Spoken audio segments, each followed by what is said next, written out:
Shalom, shalom. First and foremost, our praises, honor, and the glory shall go to Yahweh, Ba'asham, Yahushai, Ba'asham, Bakakudash, Brakatham.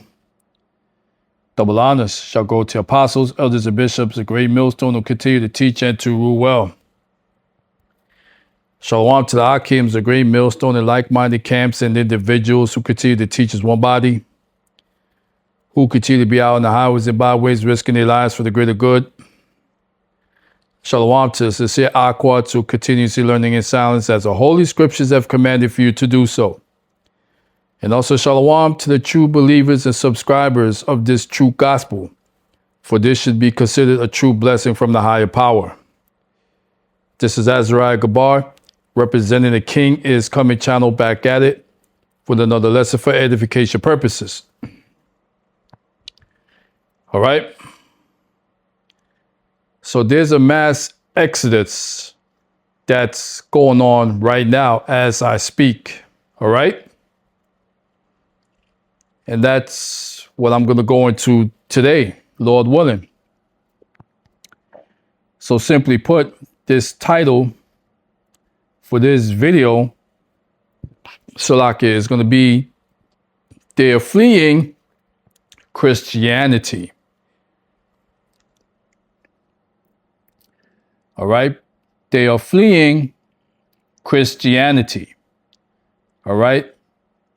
And it's mainly the young folks, the young bucks, because let's be real, you know, the old heads, they're so deeply indoctrinated in this plantation religion.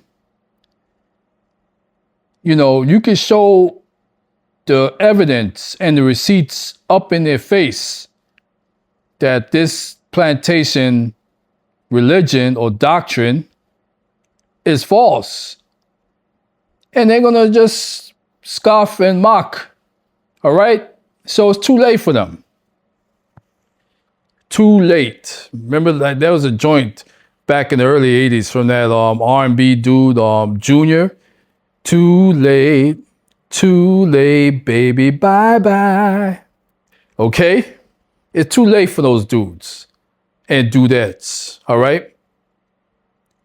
But the younger generation, well, now that's a different story.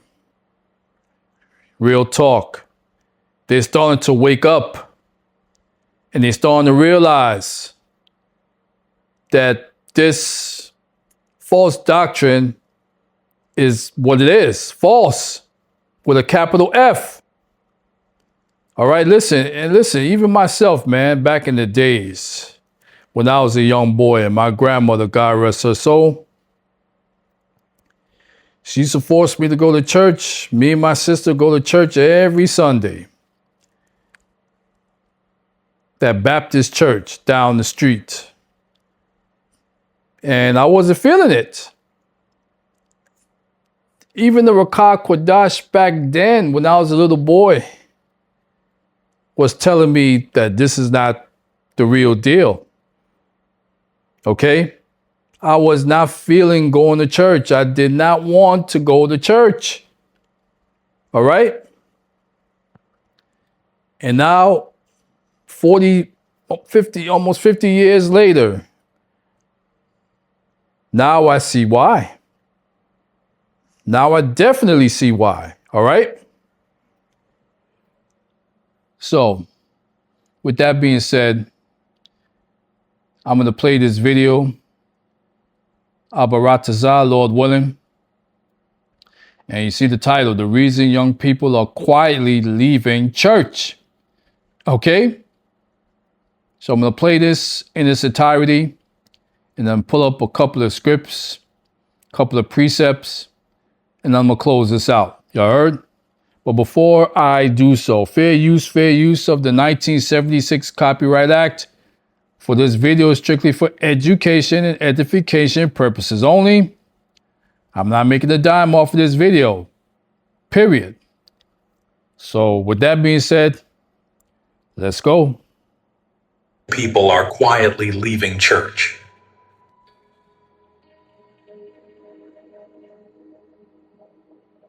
Are Are you still giving 10% of your paycheck to religious leaders who benefit from systems that historically oppressed your ancestors? Are you still calling them pastor while they drive Bentleys and your family struggles to pay rent? Real Listen talk. carefully, because what I'm about to tell you is going to shake everything you think you know about the black church, about faith, about who you really are. In 2026, we've reached a tipping point that nobody saw coming.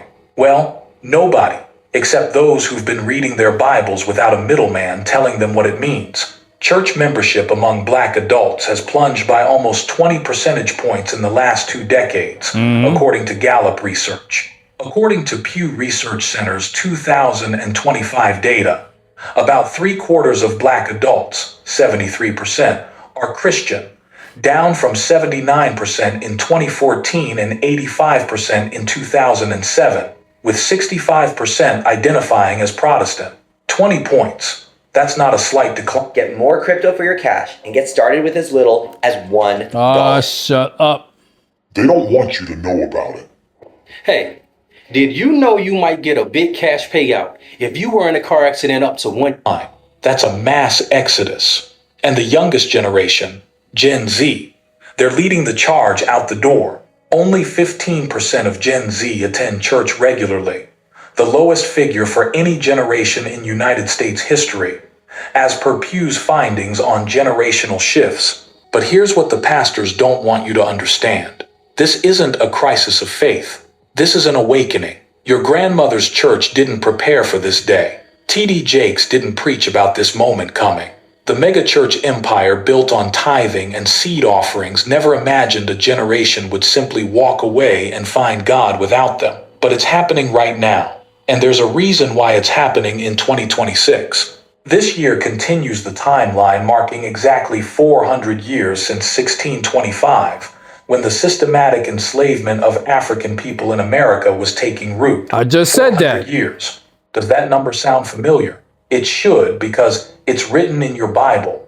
Acts 7-6 says, "Your descendants will be strangers in a foreign country where they will be enslaved and mistreated for 400 years. The prophecy has reached its completion, and this generation is the first to recognize they don't need a white Jesus or leaders emphasizing material prosperity to reach the Most High. Let me tell you exactly who has been benefiting from you in the name of God, why they've been doing it for centuries, and what your ancestors are calling you to do about it right now. If you're still defending the church that defended your oppression, this message will challenge everything you believe. But if you're ready for truth, if your spirit has been restless in those pews, if you've been feeling like something isn't right, keep listening, because what I'm about to reveal has been hidden for 400 years, and the time for hiding is over. I'm not here to make you comfortable. I'm here to make you free. That's the numbers it. don't lie, even when the pulpit does. Gallup research confirms that church membership among black adults has dropped nearly 20 percentage points over 2 decades. The Pew Research Center found that among black millennials and Gen Z who even bother with religious services anymore, only about half attend predominantly black churches compared to 2/3 of baby boomers and the silent generation. According to Pew's 2025 update, 61% of black adults who attend services at least a few times a year go to black congregations. Think about that shift. Your grandmother's generation couldn't imagine missing Sunday service. Your Nope. generation can't imagine why they should go. And the church wants to blame secular culture, blame the devil, blame everything except the truth. Yep. The truth is simple and devastating. They see through the lies now. They see the luxury cars in the pastor's reserved parking spot. Yep. They see the mansions featured on cribs. They see scandal after scandal swept under the altar cloth. Still think I'm making this up? Let's talk about T.D. Jakes, Yep. one of the most prominent mega-church leaders in America. T.D. In fakes. 2025, he faced serious allegations, including sexual assault accusations. He filed defamation lawsuits trying to silence the voices speaking out. He even had a medical emergency on stage that went viral. But here's the deeper question nobody's asking. How did we get to a place where a man accused of such things still has a platform, still has a congregation, still has people defending him with the phrase, touch not God's anointed. Yeah, right. According to recent reports, the lawsuit was dismissed in October 2025 by joint consent of all parties. These are the men who told you to sow financial seeds while they reaped millions. These are the leaders who preached humility from marble pulpit in buildings that cost more than entire city blocks. The contradiction isn't subtle anymore. It's screaming, and Gen Z heard it loud and clear. Let me show you proof number 3. The prosperity gospel teachings fully exposed. The prosperity gospel teaches a simple, seductive idea. Give the church your money, and God will make you rich. Yep. Send that seed offering and watch your harvest come in. Bishop Eddie Long built an empire at New Birth Missionary Baptist Church on exactly this promise.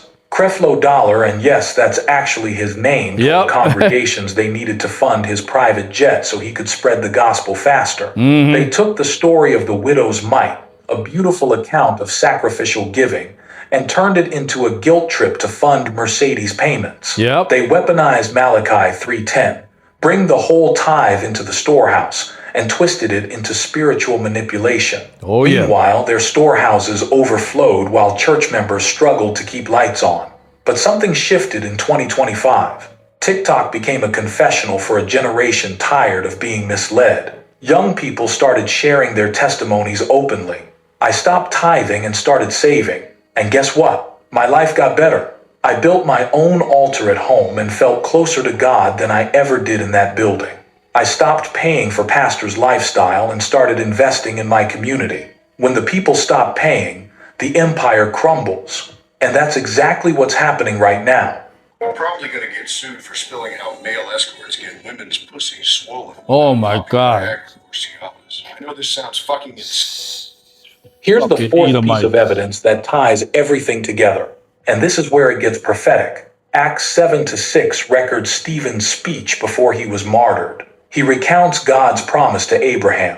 He said, "Your descendants will be strangers in a foreign country where they will be enslaved and mistreated for 400 years. 400 years. The first documented arrival of enslaved Africans in English North America was 1,619. Do the math. 1,619 plus 400 equals 2,019. Some scholars point to 1,625 when the systematic trade truly intensified.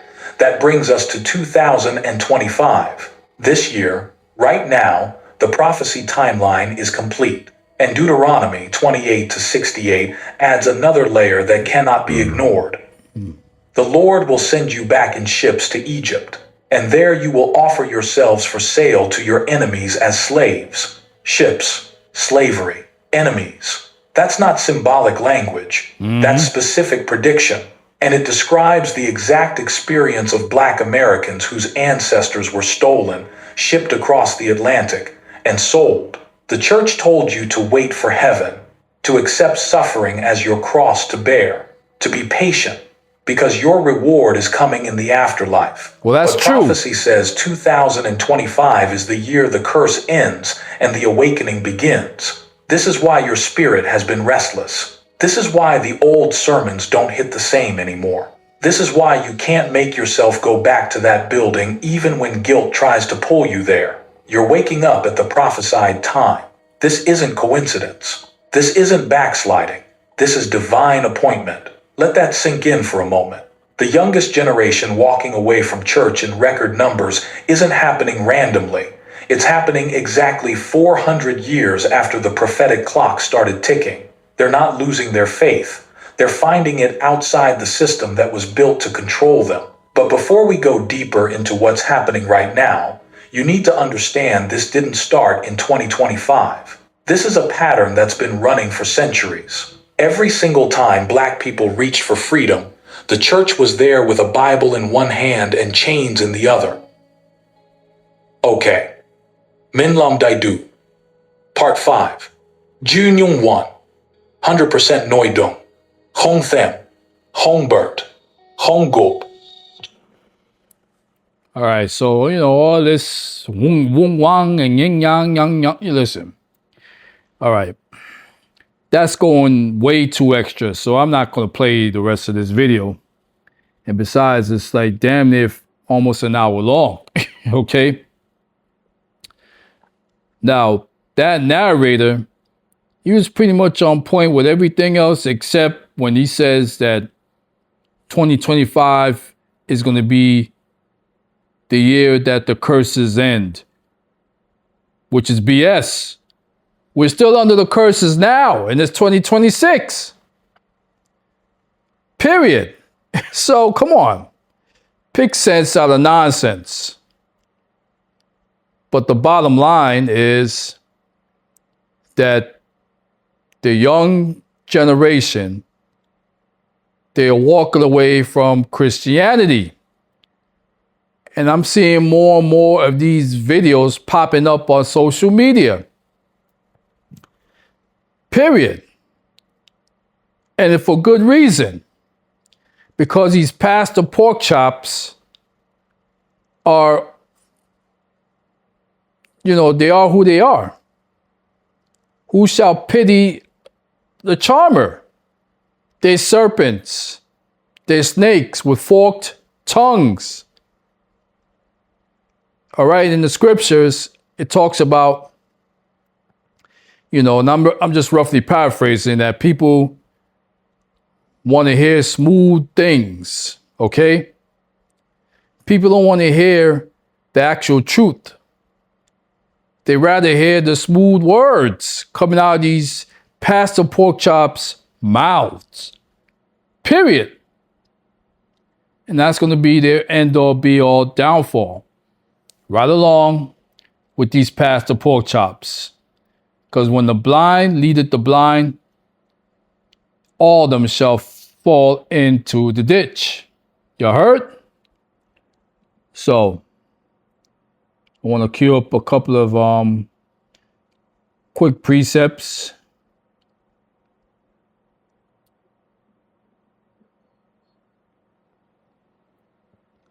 Malachi 3:9. It reads, "Ye are cursed with a curse, for ye have robbed me, even this whole nation."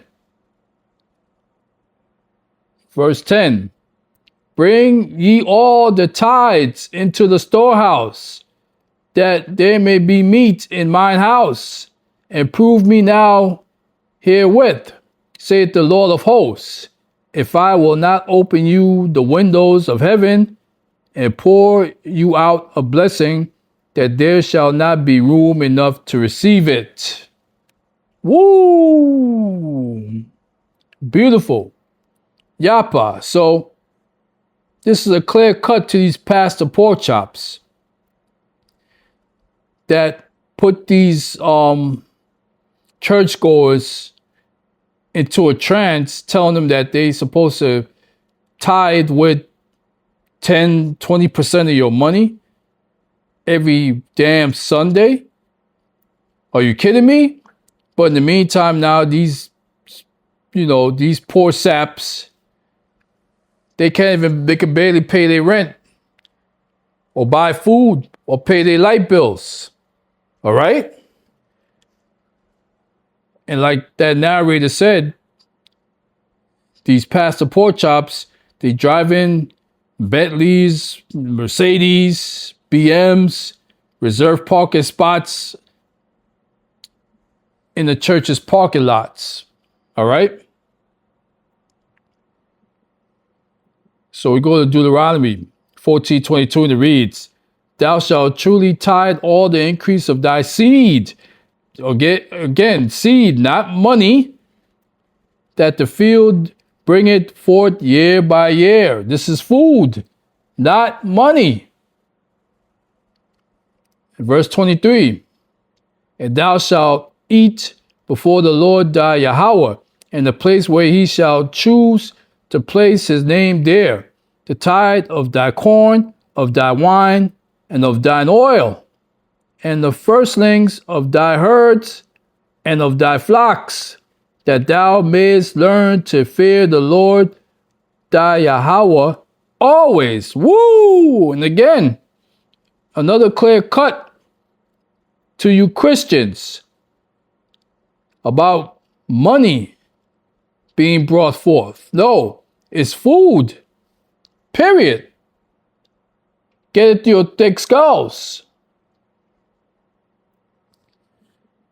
And we'll go to the book of Acts 17:23. It reads, "For as I passed by and beheld your devotions, I found an altar with this inscription, to the unknown Yahweh, whom therefore ye ignorantly worship. Him declare I unto you."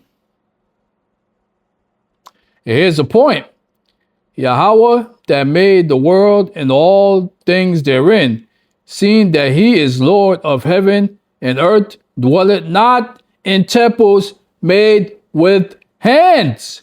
Woo! And double woo! All right? So for you ignorant sad saps that wants to continue to run to church every Sunday. Remember, there was and I think he's still around, this old school reggae artist. Him named One Yellow Man. And he made a song. Fools go to church on Sunday. Fools go to church on Sunday. And he was spot on. When I was growing up, man, every Saturday, my mother used to play that song. All right? Fools go to church on Sunday. All right? Remember, Jerusalem was a people before a place. Period. So the Lord is not dwelling in these damn churches. Not one bit. All right? So today's Sunday, ironically.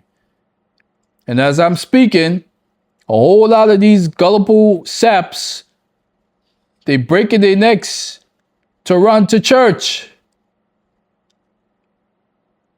worshiping a false idol. All right? That's what they're doing right now. And I'm so glad and happy and grateful that Yahweh Ba'Shem Yahushai Ba'Shem HaKakodash has removed the blindfold from my eyes and brought me to this true gospel of Yasharallah or Israel. Okay? So that's going to conclude this very beautiful and spiritual lesson for today. And as always, hopefully some edification is being brought forth because of this beautiful lesson. You heard? So, all praises, honor, and the glory shall go to Yahweh, Ba'Hasham, Yahushai, Ba'Hasham, Rakakodash, Bakatam, Kwam, Yasharallah, Rise Israel. And as always, Abaratasa, Lord willing, on to the next video. Shalom.